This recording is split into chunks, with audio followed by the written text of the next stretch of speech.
For as much credit as we were giving Wes Craven for inventing the meta movement with Scream, he was actually doing a lot of it way earlier when he made this movie. Wes Craven's New Nightmare pretty much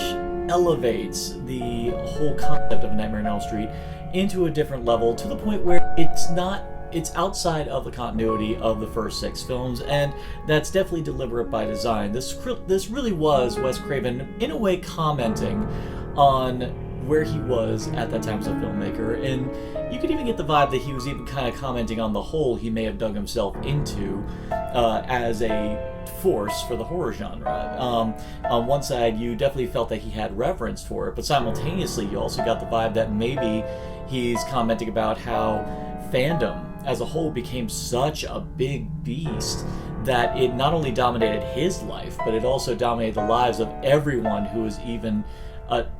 slightly attached to the original. And it's great to see how that affected the lives of Heather Langenkamp, Robert Englund, even the producer. It was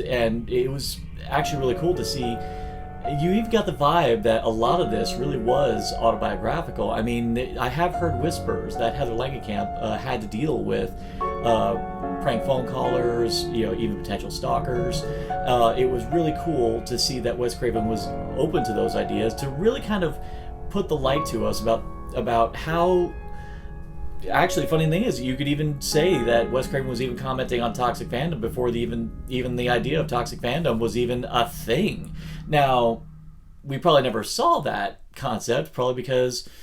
again, at the time, no one really thought about that because there wasn't an internet, there wasn't, chat boards, there wasn't, like, forums, there wasn't people, like, taking to Twitter, bitching about things, so it didn't seem to be as obvious at the time, but the idea that this monster is formed, and the idea that the monster comes out whenever movies aren't being made about the monster, but the idea that the monster comes out and is constantly nagging at you to play his game, otherwise they will pretty much dominate your life and pretty much destroy you, is a fascinating observation into the idea of how fans just keep craving more and more,